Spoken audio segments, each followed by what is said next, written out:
Assalamualaikum warahmatullahi wabarakatuh. Selamat datang di channel komentar supporter bola 62 bersama saya supporter Jusriyadi. Di video kali ini kita akan membahas mengenai pertemuan timnas Irak dengan timnas Indonesia di kualifikasi Piala Dunia.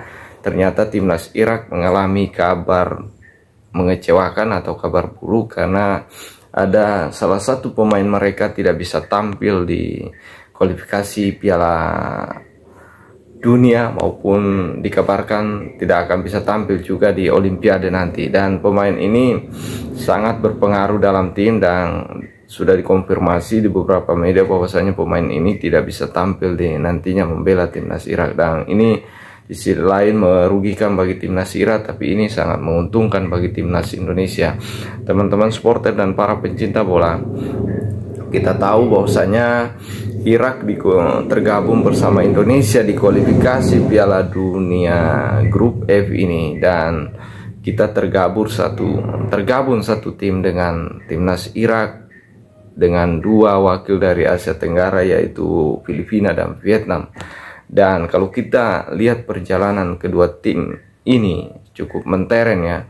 Di pertemuan pertama kemarin kita harus mengakui keunggulan Irak di kandangnya dengan skor yang cukup telak, yaitu 5-1. Ya, kita harus mengakui keunggulan dan kita kembali akan bertemu di Gelora Bung Karno di tanggal 6 nanti, dan ini menjadi catatan yang cukup luar biasa bagi timnas Indonesia karena Indonesia harus takluk 5-1 di kandang Irak. Kemudian Irak dalam perjalanannya di pertandingan kedua sukses menghancurkan lawannya, yaitu Vietnam, Malaysia, dan sehingga dia mampu dari 4 pertandingan mampu mengoleksi 12 poin. Ini artinya timnas Irak selalu menang di setiap pertandingannya dan tidak pernah kalah. Dan kemudian kalau kita lihat catatan Indonesia di kualifikasi Piala Dunia ini, seperti yang saya jelaskan tadi bahwasanya Indonesia gagal di awal-awal kualifikasi Piala Dunia cukup meragukan ya, ketika harus dibantai oleh timnas Irak dengan skor yang cukup telak, yaitu 5-1. Kemudian di pertandingan kedua kita hanya mampu bermain imbang melawan Filipina, dan di pertandingan ketiga inilah ketika PSSI bersama STY Sintayong berhasil menggait beberapa pemain naturalisasi yang punya peran penting seperti Jay Inces, Tom Haye, dan Reknat Oramangun sebagai striker, dan ternyata sukses. Ini terlihat ketika kita menghadapi timnas Vietnam di Gelora Bung Karno, kita sukses menang kalau tidak salah 1-0. Kemudian lanjut di Hanoi, di pertemuan kedua mereka di Hanoi, kita kemudian berhasil kembali mengalahkan Vietnam dengan skor yang cukup telak, yaitu 3-0 kalau tidak salah ya, 3-0 di Hanoi. Dan ini jelas kita tidak bisa mengatakan bahwasanya pemain naturalisasi itu tidak penting bagi timnas Indonesia, tapi ini sangat penting karena ini terlihat di Piala Dunia. Dan di kualifikasi Piala Dunia ini ketika mereka beberapa pemain seperti Tom Haye, Reknar, maupun Jay Inces atau Banjay ini berhasil mengubah permainan timnas Indonesia ya, yang kita tahu Vietnam adalah salah satu tim terbaik Asia Tenggara dan ternyata tidak berdaya di hadapan timnas Indonesia. Ya teman-teman supporter dan para pencinta bola, kalau kita melihat di head to head keduanya ini cukup menarik ya, karena berhasil mengalahkan keduanya berhasil Irak yang sudah pasti lolos karena sudah mengoleksi 12 poin, tidak mungkin terkejar oleh posisi 3 yaitu Vietnam. Dan sementara Indonesia di pertandingan nanti akan berjuang melawan timnas Irak, dan ini adalah partai penentuan sebenarnya untuk lolos ke putaran ketiga tanpa menunggu pertandingan terakhir melawan Filipina. Dan jika teman-teman supporter dan para pencinta bola, jika pertandingan nanti berhasil dimenangkan Indonesia, maka peluang Indonesia untuk lolos sudah dipastikan dan merebut tiket ke putaran ketiga. Namun ya ini kita tahu pertemuan pertama kita kalah 5-1, dan ini yang kita tunggu-tunggu. Kabar buruk yang menimpa timnas Irak ini cukup mengejutkan ya, karena saya baca di beberapa media ternyata timnas Irak ini punya masalah dengan pemain mereka yang tidak akan memperkuat nantinya di kualifikasi Piala Dunia melawan Indonesia di tanggal 6. Padahal ini sebenarnya ini tidak berpengaruh, karena tidak berpengaruh bagi timnas Irak, karena timnas Irak ini kita tahu bahwasanya timnas Irak ini sudah pasti lolos. Kalau kita kalkulasi di klasemen ya, pemain yang tidak akan tampil ini ya sebenarnya tidak punya pengaruh. Meskipun tidak tampil, Irak tetap lolos. Dan tapi selain itu ini sangat merugikan bagi Vietnam dan Filipina yang masih berjuang untuk menyalip Indonesia di urutan kedua, di runner up.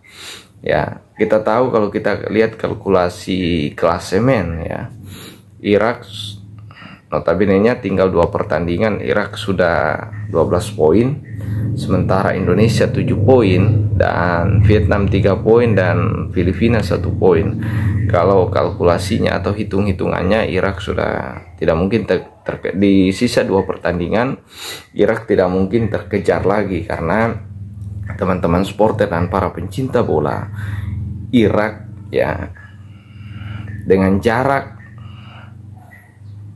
9 poin dengan Vietnam tidak mungkin terkejar, karena sisa 2 pertandingan hanya, meskipun Vietnam menang 2 kali, itu hanya mengoleksi 6 poin, itu tidak akan terkejar. Ini artinya Irak sebenarnya tidak rugi ketika kehilangan pemain ini ya. Namun di sisi lain teman-teman supporter dan para pencinta bola, ini merugikan bagi timnas Vietnam maupun timnas Filipina ya. Karena kita tahu bahwasanya jarak antara timnas Vietnam dengan Indonesia ya, Indonesia dengan 7 poin, sementara Vietnam dengan 3 poin dengan sisa 2 pertandingan. Meskipun kecil kemungkinannya Vietnam untuk lolos ke putaran selanjutnya, tapi istilahnya kemungkinan itu masih ada. Karena kenapa? Jika misalkan di 2 pertandingan nanti timnas Vietnam menang di 2 pertandingan melawan Filipina maupun Irak ya, berarti mengoleksi 6 poin, dan itu artinya timnas Vietnam mengoleksi 9 poin, dan berharap Indonesia gagal melawan Irak di tanggal 6 nanti ya. Itu artinya Indonesia masih mentok dengan 7 poin dan berharap bermain imbang atau kalah lawan Filipina ya. Jadi itu hitung-hitungannya ya.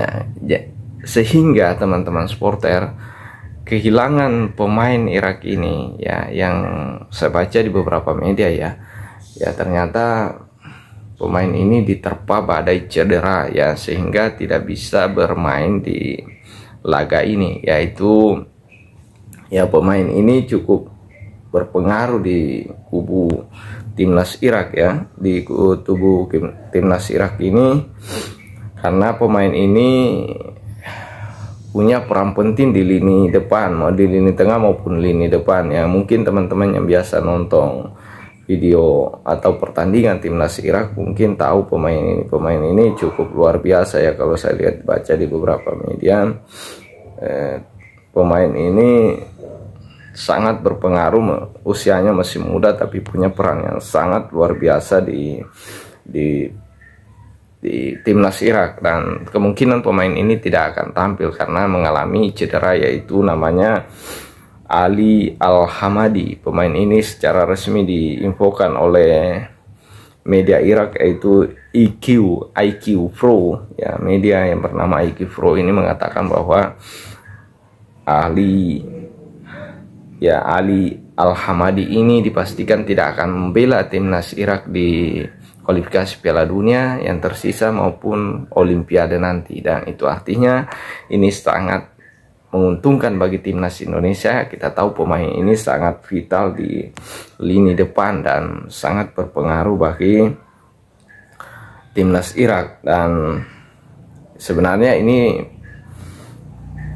tidak mempengaruhi Irak ya, sekali lagi saya katakan tidak mempengaruhi Irak, tapi ini sangat merugikan bagi tim Vietnam maupun Filipina dan menguntungkan bagi timnas Indonesia. Dan saya kira teman-teman supporter dan para pencinta bola, inilah ya apa yang saya sampaikan, kabar buruk bagi timnas Irak dan kabar menggembirakan bagi timnas Indonesia di laga tanggal 6 nanti di kualifikasi Piala Dunia. Semoga kita mampu menang. Saya kira demikian. Salam sepak bola, salam pencinta bola, salam supporter bola. Assalamualaikum warahmatullahi wabarakatuh.